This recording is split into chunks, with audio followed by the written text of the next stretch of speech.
students will often introduce slang to me with the following caveat.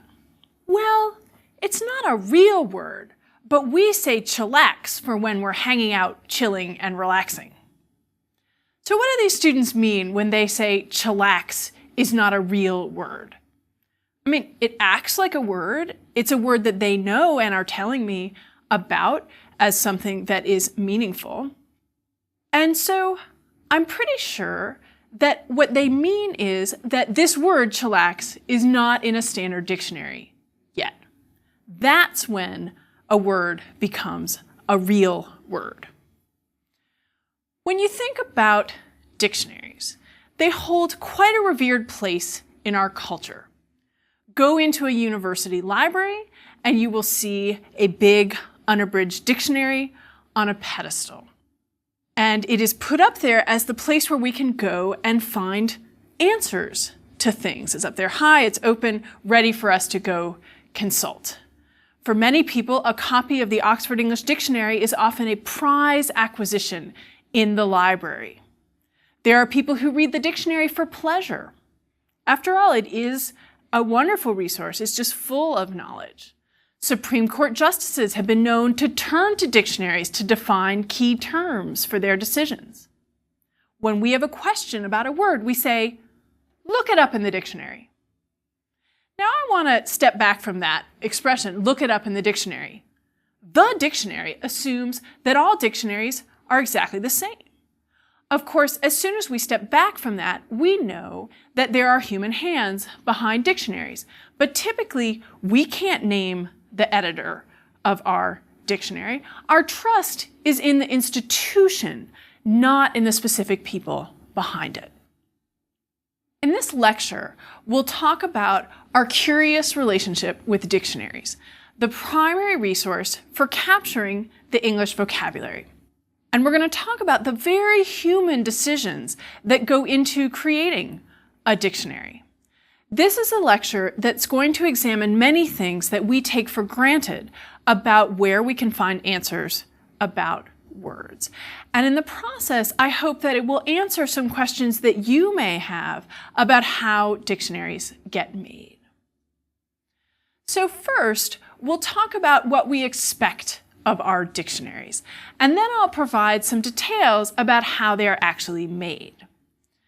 Modern dictionary makers are put in something of a bind given how we see their work as authoritative.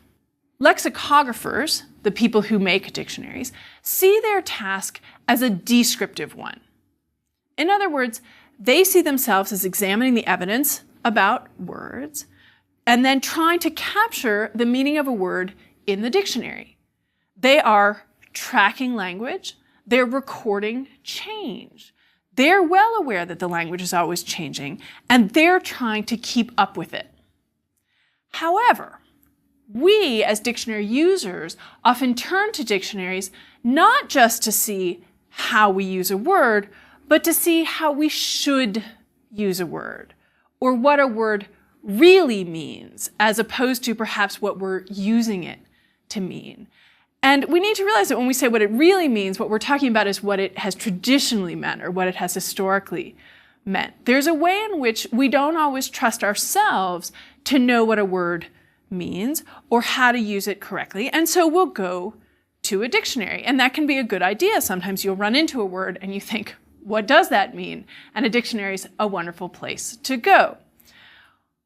One of the things that happens there is that we go to the dictionary not just as a descriptive resource, but also as a prescriptive one. Now, this prescriptive-descriptive divide is a fundamental distinction in linguistics. So let me define these terms. Prescriptivism, coming from the verb prescribe, is about telling people how they should use language, the do's and don'ts of language. Descriptivism, from describe, is the process of describing how people actually use the language. Linguists see their job as fundamentally a descriptive one, that they are interested in language as a human phenomenon, and that they want to see and understand how it works. Modern lexicographers also see their job as a descriptive one. But at least some dictionaries want to help users know about usage, that they know people are coming to dictionaries to figure out whether they might be judged for using a word in a particular way or for using a word at all. And so dictionary makers often include things like usage labels or usage notes, and we'll return to those in a bit. Now I want to pause here for a moment to talk about this prescriptive-descriptivism binary just a bit more. I don't want to dismiss prescriptivism as something that is unnatural to the use of language. And sometimes linguists are criticized for doing that they will say descriptivism is the study of language, and then there's prescriptivism over here telling people what they should and shouldn't do. There's a linguist named Deborah Cameron who's written a wonderful book called Verbal Hygiene. And the argument she makes in that book is that once you have a community of speakers, you will have some speakers telling other speakers how to talk, what's right and what's wrong. And this is what she calls verbal hygiene. So what she's arguing is that prescriptivism is not unnatural to language communities, that as soon as you have a group of people together, you're going to have people prescribing things. And it's important to note that prescriptivism is part of maintaining a standard version of a language. As we'll talk about throughout this course, prescriptivism can make people feel really anxious, though, or it can make them feel inferior about their language or the way they use language, and that's not really helpful or justified.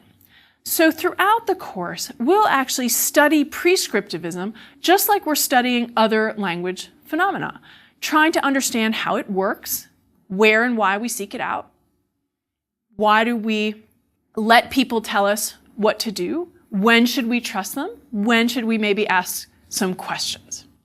And that returns me to dictionaries.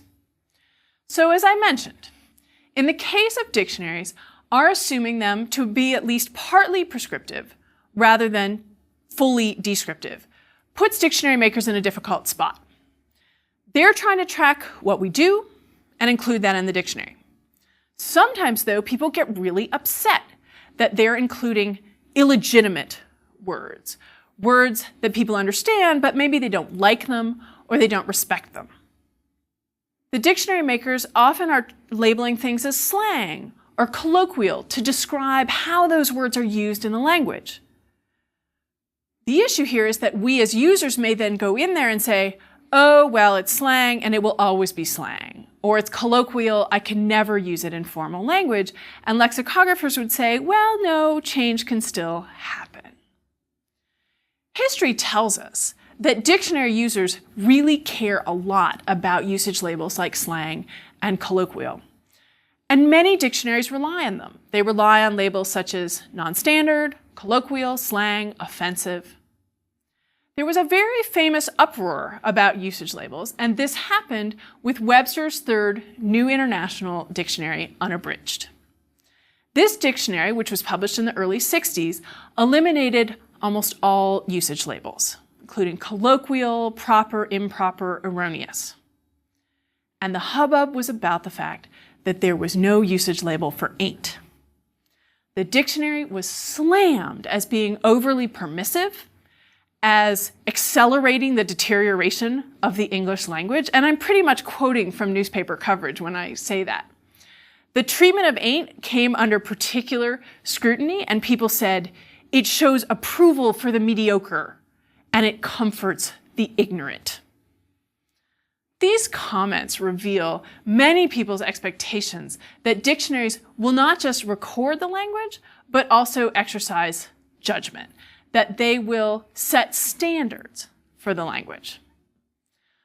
So let's turn to a few examples to look at how dictionaries handle this when they're trying to let in new words and figure out how to help us as users think about how they're used. At the end of the last lecture, I asked you if you would include yada yada. And included in that, I asked you if you would include yada yada or yada yada yada. If you decided to put it in, you're in good company. The Oxford English Dictionary made a similar decision and added this in 2006. The OED puts it in with 2, yada yada. The American Heritage Dictionary puts it in with 3, yada yada yada. Now, did you decide to give it a label? The OED did. They labeled it as colloquial, and they defined it this way, indicating, usually dismissively, that further details are predictable or evident from what has preceded. And then they cite blah, blah, blah as synonymous. I myself strongly associate yada yada with Seinfeld, and I assumed that that's where it came from. But the OED tracks it back to 1967 and Lenny Bruce. So why, you ask, did the OED not put it in the late 1960s? And the answer is because they were tracking it to see if it would stick. This gets us to a key question about how dictionaries are made. How do new words get into the dictionary? And how do lexicographers determine what it means? Lexicographers, as I said, are tracking the language. They're tracking it by reading, and now they're also tracking it by using new databases that are available online. They're watching to see how a new word is moving through the lexicon.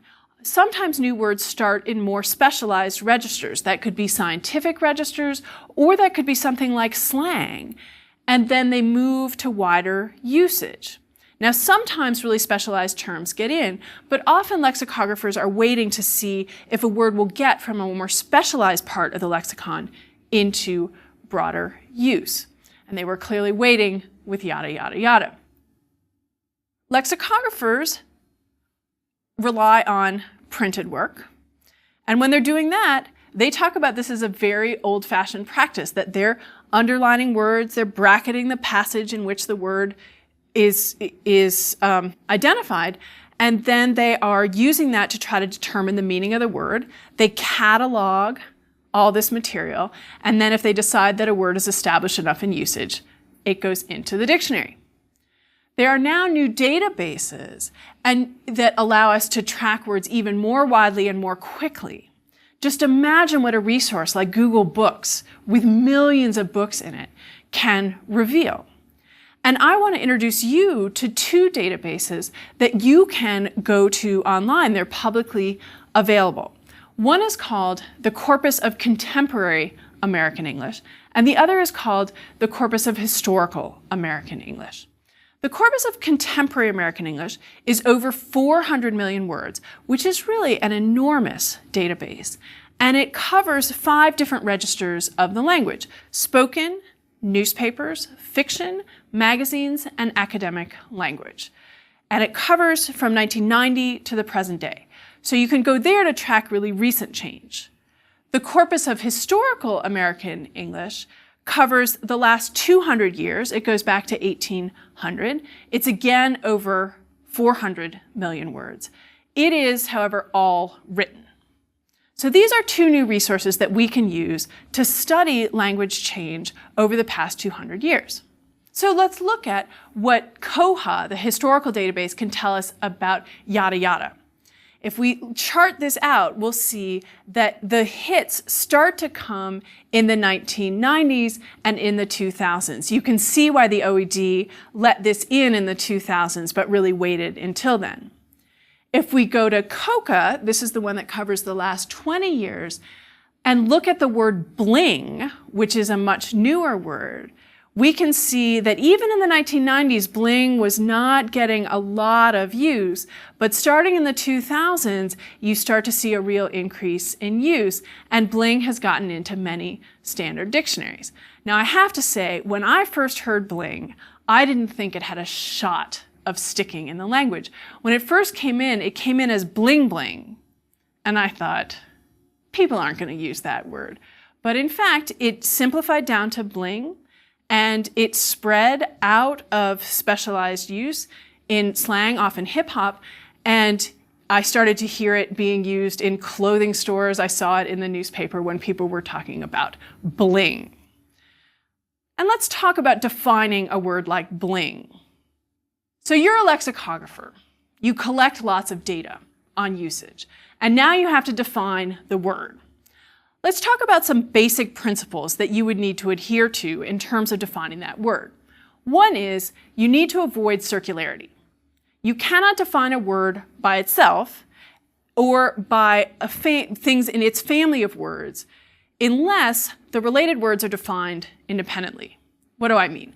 I mean, you can't define beautiful as full of beauty and then define beauty as the state of being beautiful. You're just sending users back and forth between these two words without defining them. So that's one principle. Another principle is that all the words in a definition should appear in the dictionary, so that if people don't know a word in the definition, they can look it up. And then when you're going through this and trying to define things, the nice thing is that you usually would not have to do it on your own. That at most dictionaries, there's a multi-layered editorial process where you have people collecting the evidence, doing an initial definition, and then it goes through multiple editors before it actually gets published.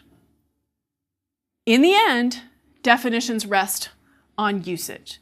That lexicographers are looking at context to see what a word means. So if we return to bling, we've got lots and lots of examples where bling seems to refer to jewelry.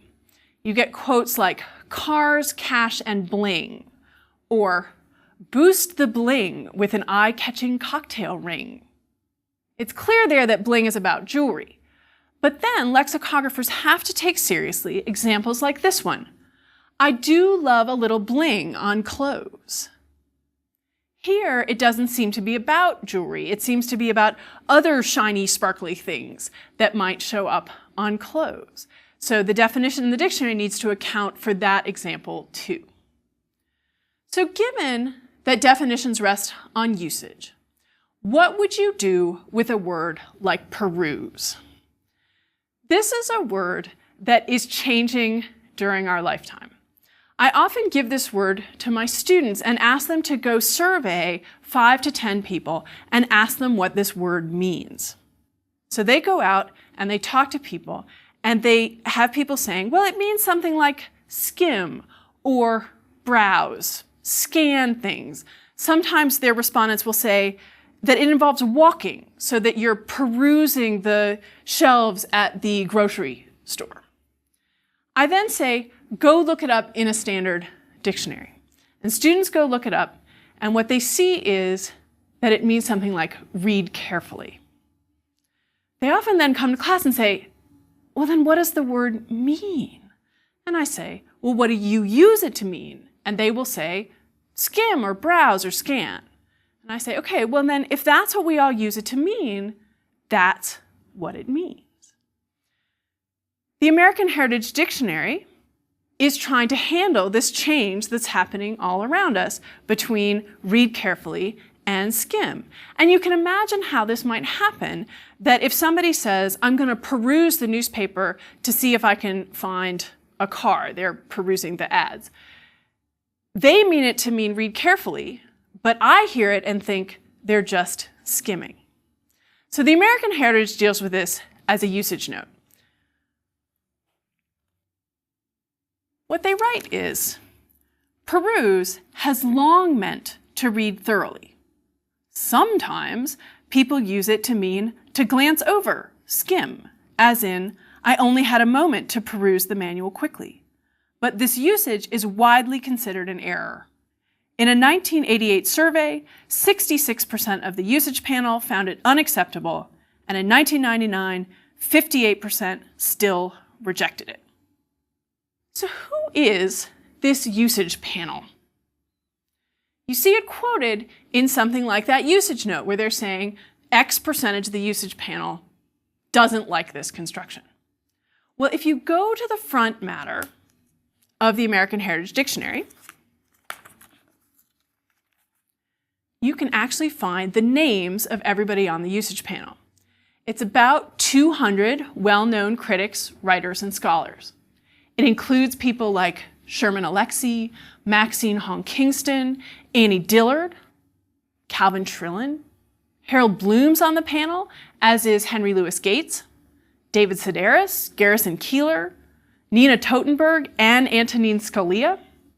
And as of fall of 2006, so am I. So I was asked to join the usage panel, and I gladly accepted. What this means is that every year or so, I get a questionnaire. And it includes questions about, for example, pronunciation. I remember one that said, should you say hegemony or hegemony? Which one is acceptable or both?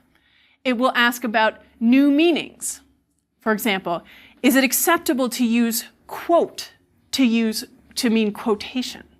And I have to say I do that all the time. You'll get questions about usage sometimes.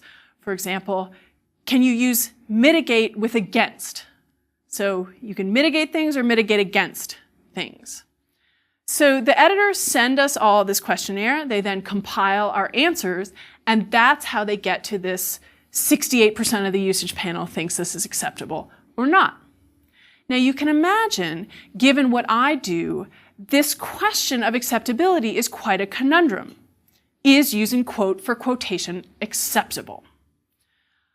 I often know, when I look at the question, that this is a change in progress with a new form, a new meaning, a new pronunciation coming into the language. But I also know that, for example, my colleagues in the English department might judge students for using these forms.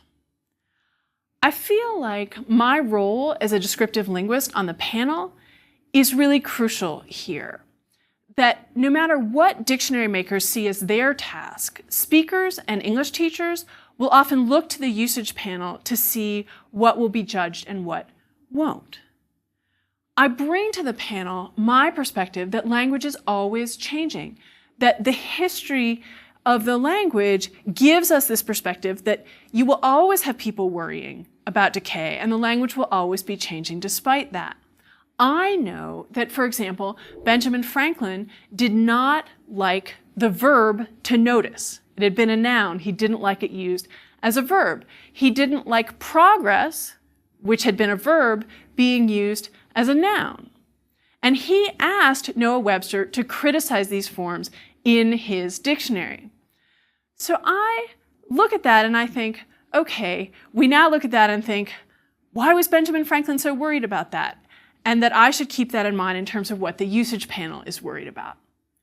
So if I have good evidence that something is being used, like quote to mean quotation, then I think my job is to try to get the usage panel to accept that so that people can go to the dictionary and see, okay, that's something that I could use without judgment.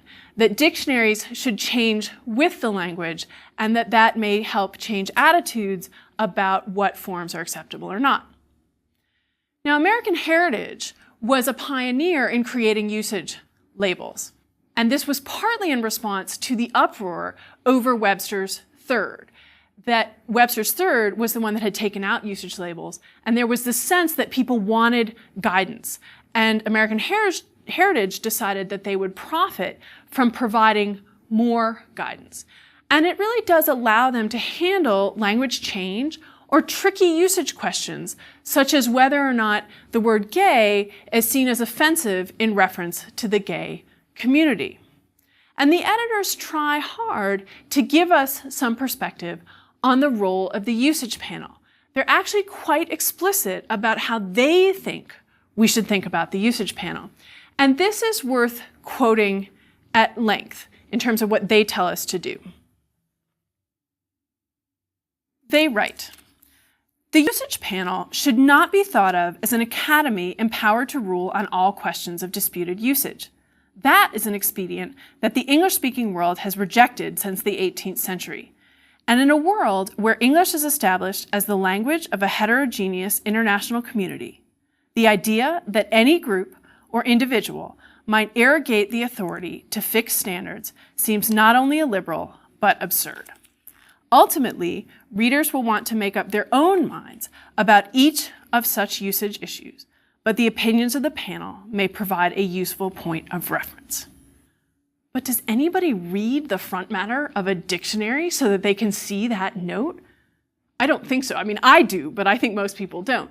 Do people really think it's illiberal and absurd to give that power to the usage panel?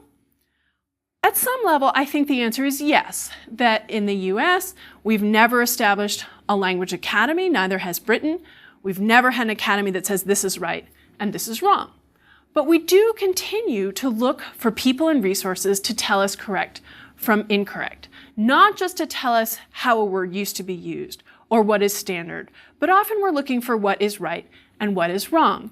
And that is what I'm going to be asking you to think critically about throughout this course. I think that we have a real responsibility to be thoughtful users of dictionaries, to recognize dictionaries' goals and the challenges that they face when they're trying to keep up with us. We need to recognize our own authority to know what words mean and balance that with the information that we find in dictionaries. After all, lexicographers, in the end, are relying on us to tell them what words mean. Dictionaries are an incredibly useful and important resource, but as I hope this lecture has been emphasizing for you, they are very human in their creation, and they are trying to capture a language that won't stand still. I think it could actually be helpful if at the end of a dictionary title you added the date in which it was published. So you had something like the American Heritage Dictionary of the English Language in 2012, because that would highlight for us that this is a snapshot of the language at a given moment. So, I am saying that there are times when we could question dictionaries, and there are times when people very publicly do, that they think dictionaries have gotten it wrong. Let's think about the word irregardless. I had asked you at the end of the last lecture if you would put that into your dictionary. Now, I would guess we have a split decision on that. There are many people who really don't like this word, who think that it's an illegitimate word, who think that it is illogical or redundant. The problem for those people, of course, is that it is used, and lexicographers feel beholden to include things that we use. The American Heritage Dictionary does include irregardless, and they define it as regardless and label it as non-standard. The American Heritage notes that this is probably a blend of irrespective and regardless. They then include a usage note. This is a word that they think merits a usage note, and I would agree. They say, really, if you think about it, this word is no more redundant than a word like debone or unravel, which really are saying the same thing twice. But they go on to note that irregardless is, and here I quote, considered a blunder for decades and will probably continue to be so. And I think they're right, that this is a word that is stigmatized as being wrong or illegitimate, and I'm not sure that's going to change. But I think that we do need to take seriously that this is a word that people use, and they often use it when they're trying to be more formal, that this may be their more formal version. And life is long. Non-standard words sometimes become standard. The word mob used to be considered an illegitimate word, and now doesn't seem illegitimate at all. The label that American Heritage is using of non-standard is trying to capture the judgment that people make of that word, but there's nothing inherent in the word that is non-standard. Not all words in language are logical. And many, many words no longer mean what they used to mean. It's a fallacy to think that they should do that, and that's something that I'll pick up again in a later lecture. So, to conclude this lecture, I've been talking about our expectations of dictionaries. What dictionary makers think they're trying to do in terms of tracking and defining words, and the power that we give to them through our expectations of their authority.